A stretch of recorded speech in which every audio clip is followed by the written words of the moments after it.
Good evening, everyone, and a warm welcome to the webinar series, Get Complaints to Zero. So we will just start with the introductions for those of us that are already in the call. First of all, let me introduce myself. My name is Ima Isip. I work with Sharcx. Sharcx is a startup based in Mannheim, Germany. I have about 8 years of experience in business development and sales, and I'm currently doing my master's in international marketing and sales. And I know most of you are asking this question, are interested in the answer in this question, which is why did we set up this webinar? First of all, we realized that a lot of companies are not effectively dealing with the issue of customer pain points. Further, this leads to a revenue loss as well as a reputation loss for the companies. Therefore, many companies are still treating customer service as a cost driver rather than a value driver. And therefore, we thought to share our experience in the chemical industry in optimizing supply chains and customer service experience. So right off, we're going to go into the agenda for today. And I will just explain what we're going to talk about today. So we're going to start with a brief introduction, and then further we would go into the main content of the webinar. And then after that, we will have a 15 minutes Q&A. So here are just some ground rules. And the webinar is currently being recorded. If you would prefer not to be recorded, please just send me a side note, and I would ensure that you are not included in the recorded version. And as well, please keep your systems muted to avoid any embarrassing background noise. And we would really like to meet you in the Q&A session. So now let me introduce you to the speaker for today. Erik Wiegert is the co-founder and CEO of Sharcx. He has over 10 years of experience in various positions in digitalization, sales, and customer service in a global chemical market leader.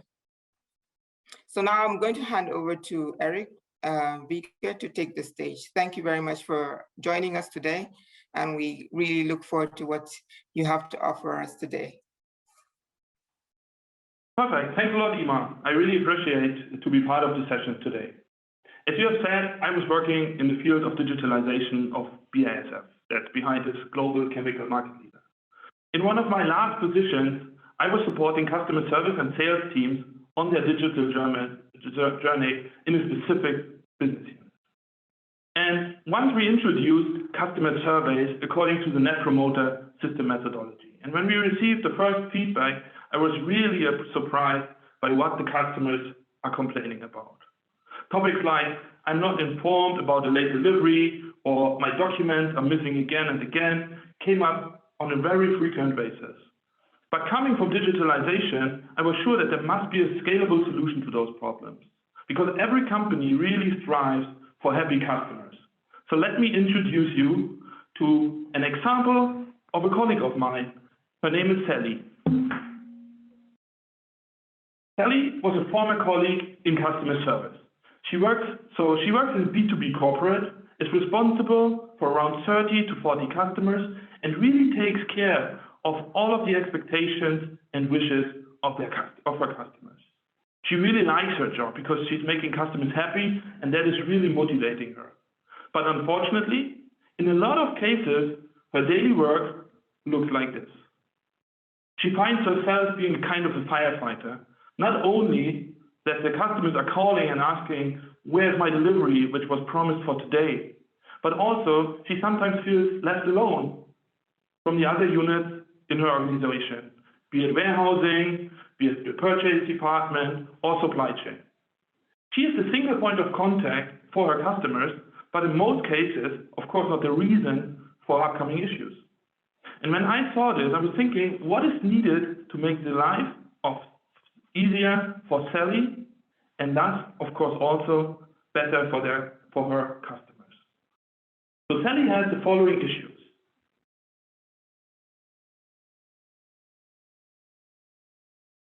Let's check what the customers of Sally were complaining about. First, delivery reliability. For Sally's customers, it really mattered whether the delivery were on time or not. But not only whether it was on time or whether it was late, of course, also if you are too early, the unloading staff or the warehouse workers were not available. And of course, if you are too late, the production of the customers endangered. In both cases, customers were complaining.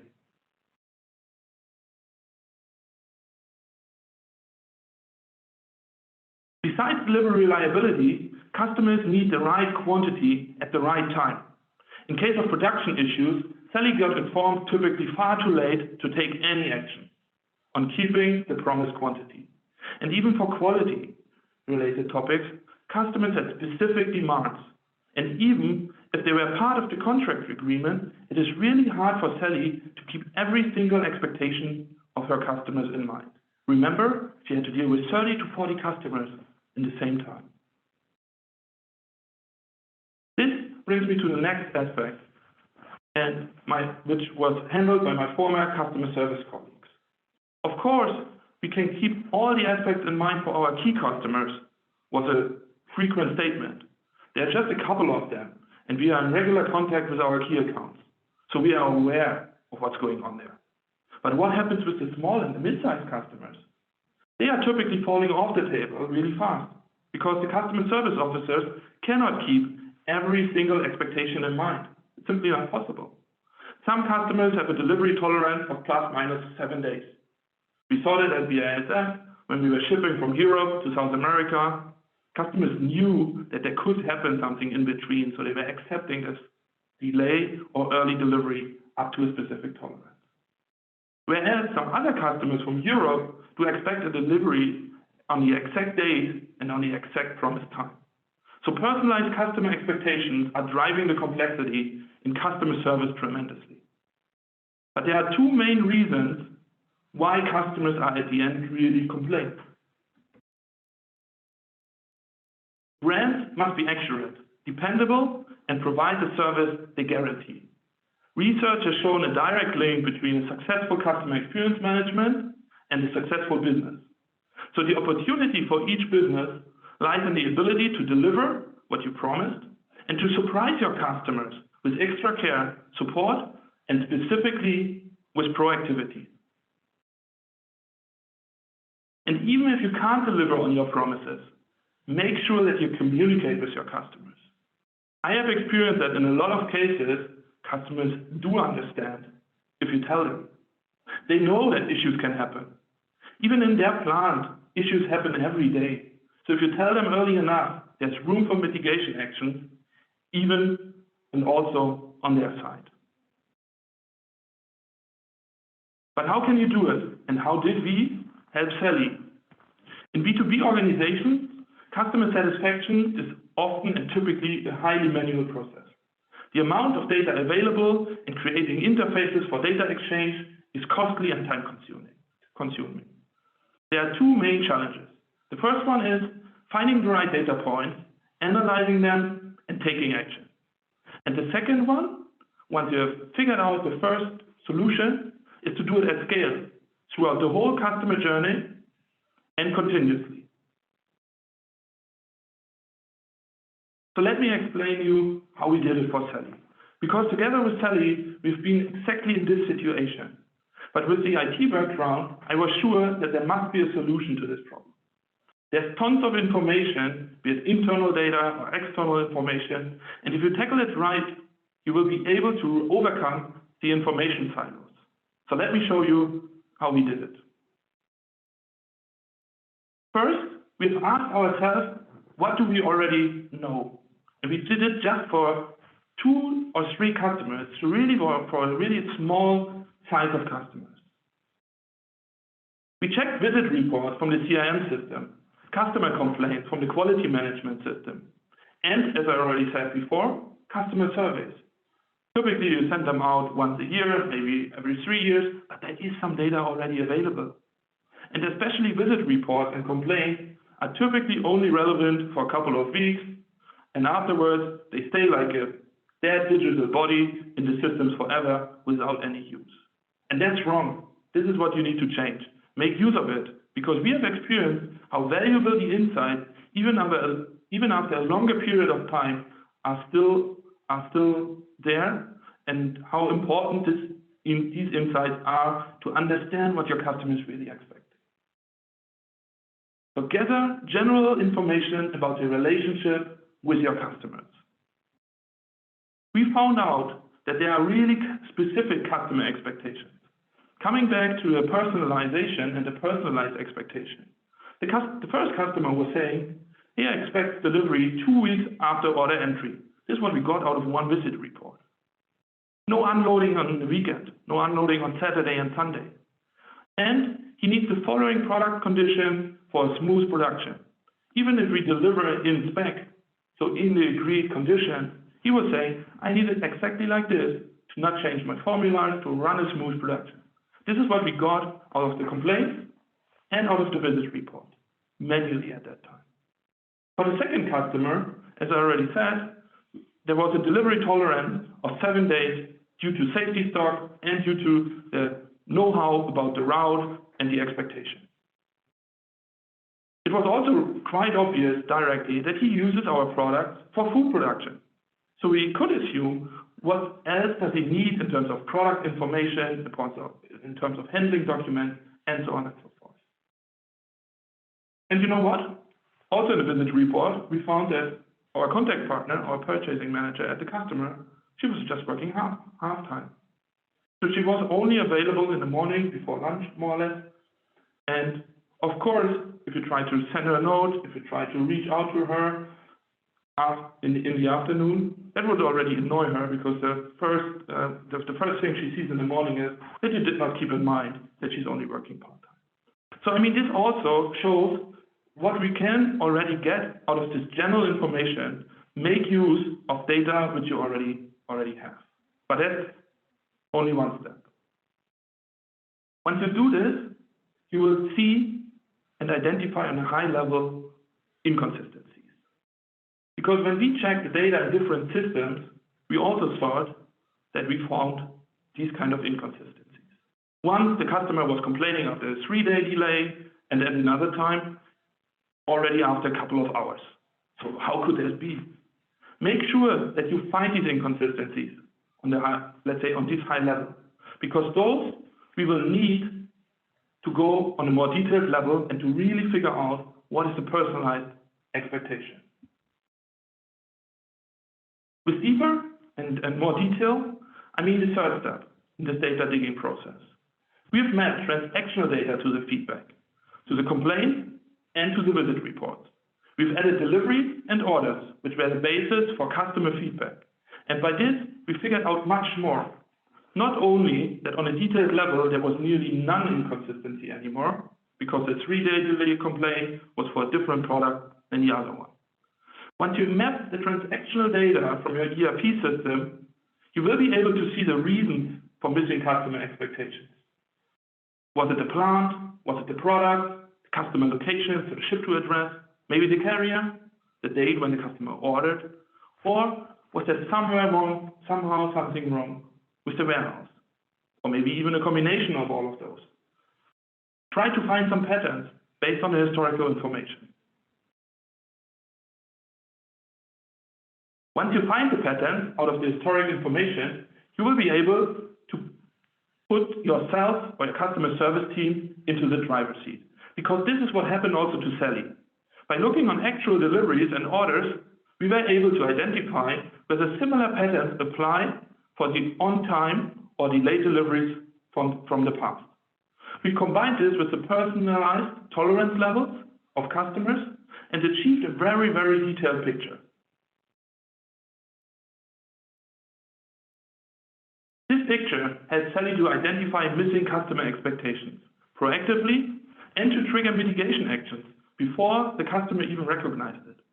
We didn't know that it will to 100% also happen with the current delivery, that it will be delayed, but we saw patterns for late deliveries from the historical information and predicted that to a certain extent and to a certain probability, this pattern will apply again and the customer will be dissatisfied because of the delayed delivery.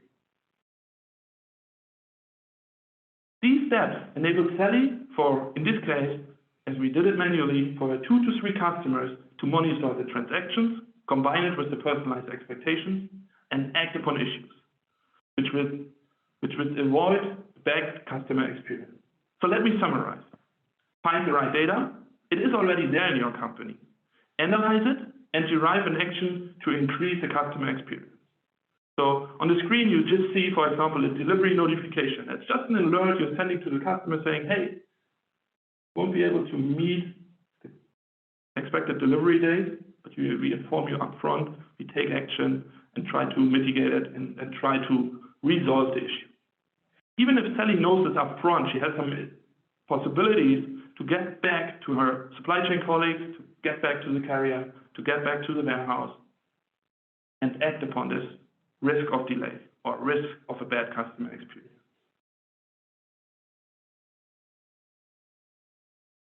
But of course, everything which I just explained is easy to do for 2 to 3 customers, as we did it for Sally, as we helped Sally to do so. But in order to get the complaints really to 0, you have to do it at scale, through the whole customer basis, and not only once, but continuously.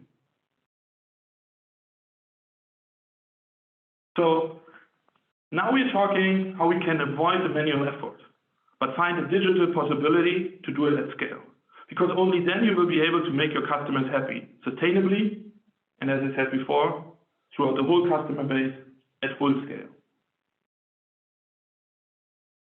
There are many tools out there, but just a few that cover the whole range of services to solve customer experience problems, automatically and at full scale. Our Sharcx suite digitized the whole customer and the whole process I was just explaining. It starts with the collector. The collector is nothing else than a data engineering and analytics module. It can grab the data which you have in your ERP system or in your CRM system and then analyze complaints, customer surveys, transactional data, and much more to turn them into structured data. Whether you use our solution or any other, you will need this kind of collecting engine in order to make the data ready for analysis. Because if you want to really do it at full scale, it's important that you get this data connected, that you create a kind of digital umbrella over multiple data silos and break them up. The next step is to build on top of this data and import this into a dashboard. Our dashboard is a Sharcx Center. It's a dashboard that creates transparency and enables you to systematically identify the most valuable insights. So I was talking about historical patterns. This is what needs to get transparent. You need to make it transparent to Sally. You need to make it transparent to the colleagues in supply chain, in purchasing, maybe even, or in warehousing. Center is powerful because at the end, this analysis and the prediction runs with data science models and analyzes the data along the whole customer journey in real time. But knowing customer experience challenges and maybe knowing that there might be something that goes wrong is not enough. We do not stop here. Because, and this is what we've seen specifically in the corporate environment in a couple of cases already, it's important to turn the insight into actions. And in a lot of cases, Sally does not have the time to do and also trigger actions for her 30 to 40 customers manually. So the Sharcx toolbox in this case solves exactly this. It's a toolbox that proactively solves upcoming customer experience challenges and sends proactive notifications either to the customer or to the customer service reps, alerting them on something that is going to lead to a bad customer experience. Not every problem can be solved with software, but many. And specifically the ones I've mentioned before, like delivery transparency, document visibility, the customer satisfaction, what does the customer think about us, supplier ratings. These services are already part of our Sharcx toolbox. And even other services like responsiveness, pricing, quality, quantity, product availability, all these other services are being developed based on a standardized data science framework to be applied automatically and throughout your whole customer basis.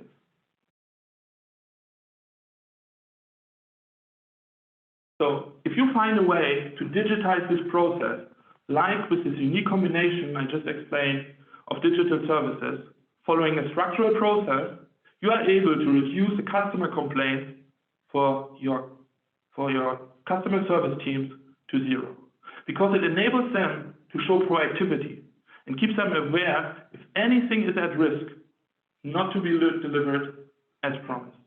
And even more, it can inform and it can communicate to the customer directly. So just to summarize, with a digital solution, and this is a real experience of Sally and her colleagues, they have transformed from firefighters to customer care. For BASF, we are running this solution for more than 3,500 customers as of today, and we reduce the customer complaints following the structured process with our digital solution to zero. Thank you very much for listening, and back to you, Ima.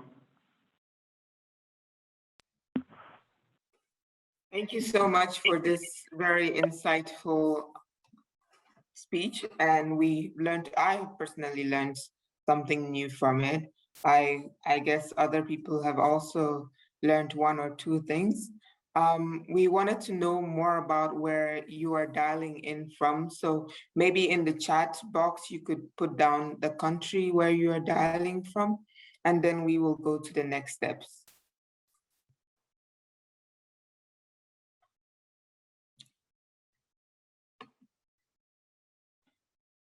So first of all, you could help us take a survey for this webinar. We would like to know how to improve in the future. I have put a link to the survey on the chat box, so you could take that link to take the survey. It's a very quick survey. You can get done with it in just about 2 minutes. Then also follow us on LinkedIn at Sharcx. It's very easy to find. We always post content there every other day, and we talk about different things on supply chain, on customer service, and what we do at Sharcx. Then also we would like to invite you for a free analysis. So if you have taken interest in what we just presented to you, or would like to find out more about how you can resolve your customer pain points, we are offering you a free one-on-one analysis of these pain points. So feel free to either send us a message or just send me a chat and I could add you up. Then also we want to invite you to book a demo if you would actually like to see how this works in a real case scenario. Please also send us a chat and I would also send you the link to the Calendly invite. And that now takes us to the next session, which is the Q&A. So the floor is open and we are open to respond to any of your questions. So let's go to the next slide and we will definitely be here waiting to hear from you. You can unmute yourself. If you have any questions about customer service or about the Sharcx platform, we would like to hear from you in the next 15 minutes.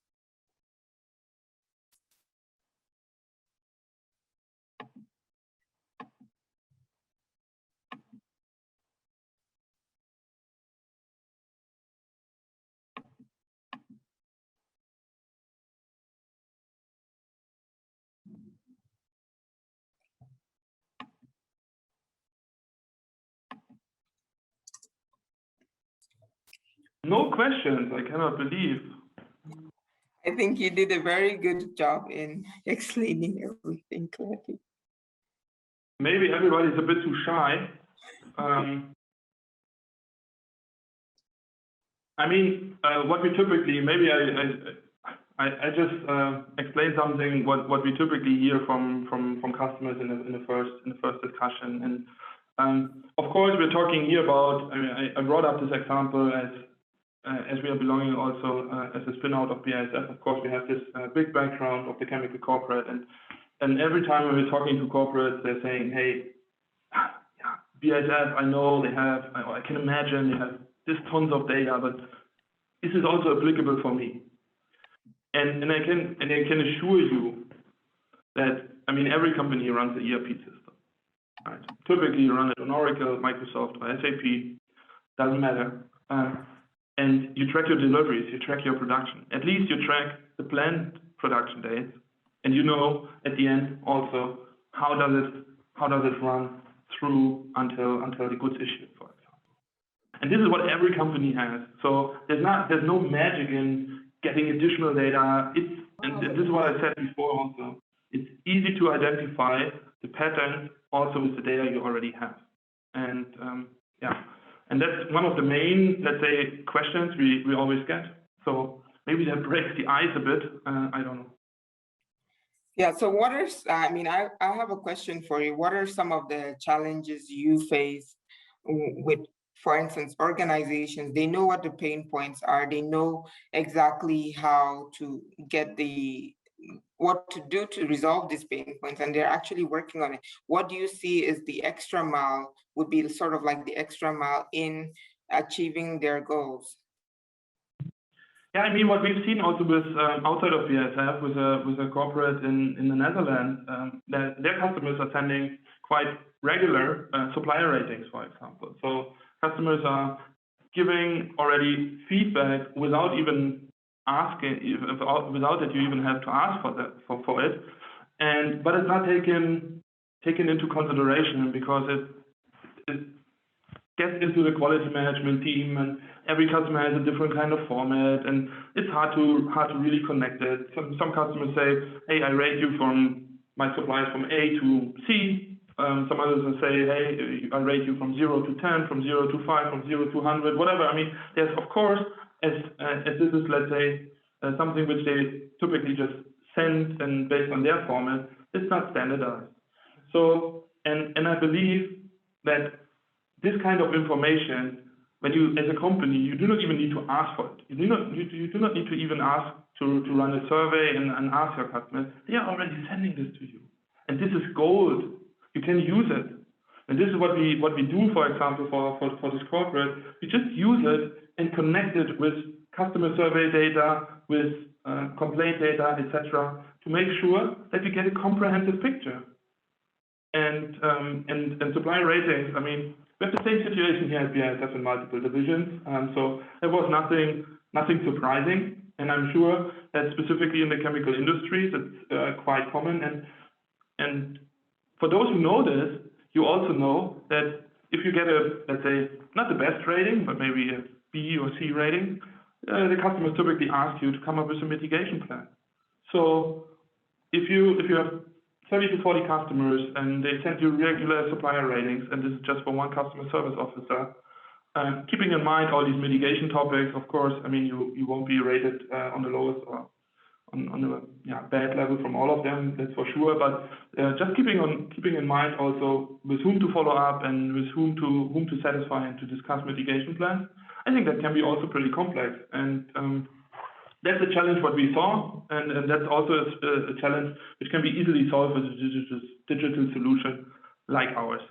And coming back to the process, customers already telling you what are their preferences, what's their priorities. So they tell you not only, hey, we are satisfied, you are a top customer, a top supplier, but they also tell you the delivery reliability needs to be improved.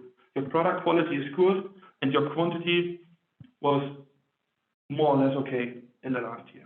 So this is already information which every company should use, and just by leveraging a digital solution like ours. Doesn't need to be ours, right? But of course, it can be. So very nice. We have two questions here.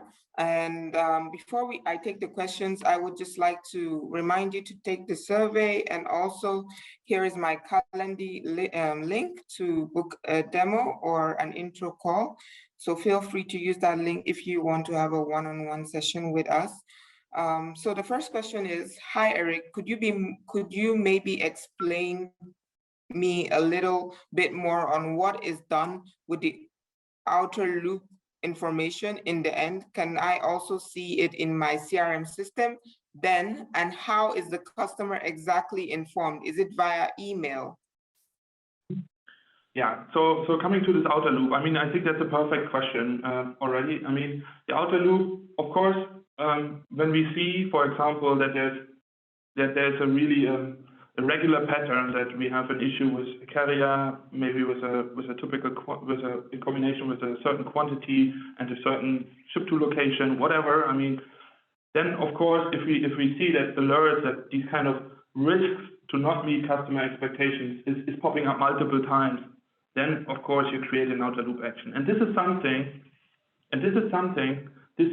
what we can really also push back to a CRM system, either show it in the Sharcx center, as I've said, or push it back to a CRM system or any other solution which is currently used by the salespeople. Because what we also always said is, we said on the one hand side we're breaking up data silos for the customer service and for the sales teams. On the other hand side, we do not want to create another one and a new one. So there's always the possibility also to feed the data into an existing tool. So really to come up with these outer loop actions, define them based on real data and not only on one customer feedback, and push this into an existing system. So that's for the first question. The second one was, how are the customers notified, if I remember correctly? Yes. And this is something which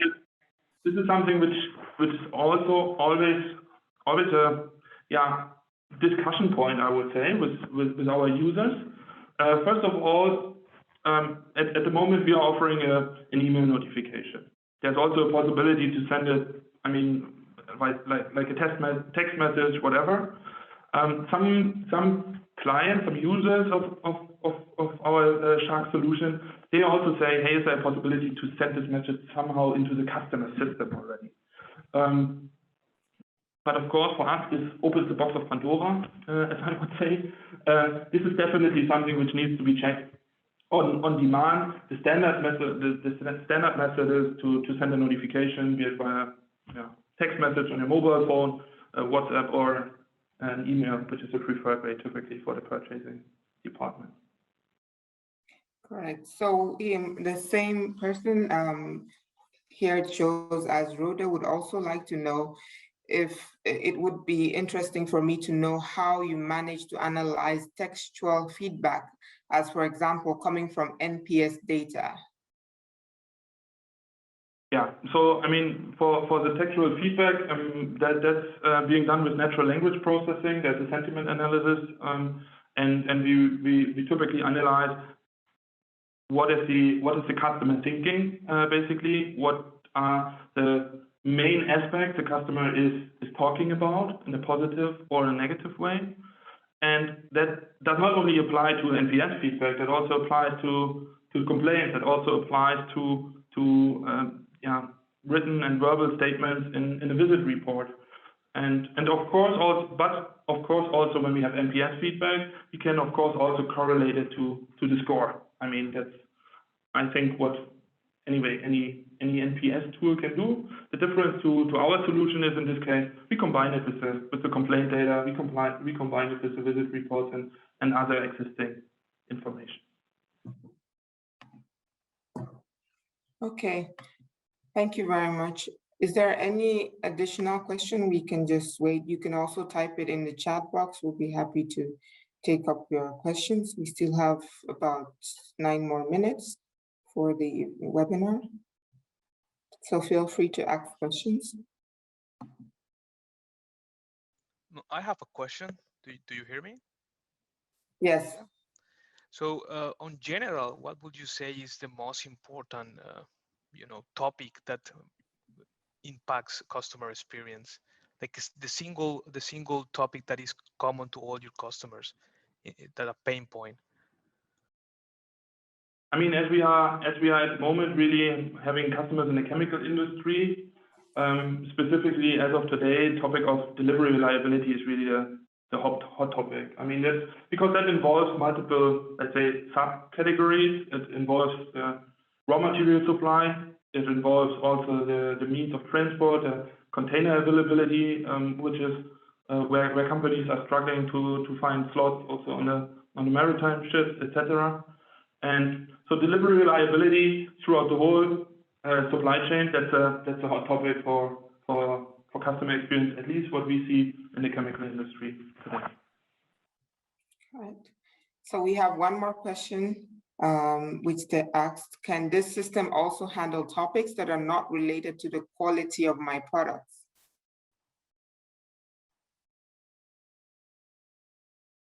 Not related to the quality of the product. I mean, that's topics like documentation, topics like what does the customer, I mean, I can also just explain quickly this document use case, right? If a customer typically asks for a product handling sheet or a product or technical data sheet a couple of days after he has ordered a product, why does the customer need to ask again? I mean, this is something where you can really be proactive. You can really just send it.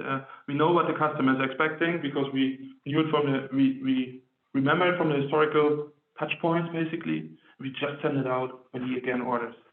Or some documents might have a validity period. And we just combine these data points saying, customer again ordered this product. The validity period of the previous document, which we sent to him, is over and there's a new version available. So why are we not just sending him this new document? This is what this is another use case, and of course also what I just said before, the topic of delivery reliability is one of the main is the main issue which we see in the chemical industry as of today. Okay, we have one more participant that is interested in knowing how secure is their data. So, I mean, is there any compromise with any organization, such as any other organization? Is the data being stored somewhere where other people can have access to it? Yeah, I mean, that's a perfect question. That's typically not the first question, but at least in the top three when we have introductions to new clients. And because, of course, it's very sensitive data. We're talking about transactional data. We're talking about customer data. So that's the heart of the company, right? And so the answer to it is this. I mean, as you know it maybe from Salesforce, as you know it from SAP, if they're hosting it in the cloud, there's really own instances, so to say, for each client, so there's no possibility to access the data throughout the clients. So it's really just your data, it's really just the company's data which is being analyzed. On top of this, there might be, but it's just, I mean, up to the scope, there might be the possibility to integrate external data, right? When we're talking about delivery reliability, it's important to sometimes important to understand what's the traffic situation. So why are we not, and that's the reason that's why I'm saying there might be external data which is being used also for these prediction models, but there's no data which is across company, across clients being exchanged. That would be the end of Sharcx. Yeah. Okay, so we have two more questions before we come to a conclusion. And one of the question is, how long does it take to set up this whole process in a digital way? So we're ready to go now. How long does this take? And what sort of data would I need to set it up? Yeah. The process takes typically 4 to 6 weeks. Depends a bit, of course, also on the availability of let's say, IT folks or folks who can also, let's say, talk to our IT colleagues on connecting the data points, basically, on customer side, but 4 to 6 weeks is a reasonable time frame. Okay. Sorry, was that only one question? Sorry, maybe I was already in the answer.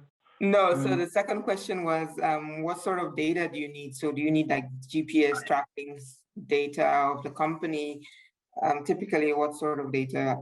Is it something that we already have or we have to start collecting, for instance?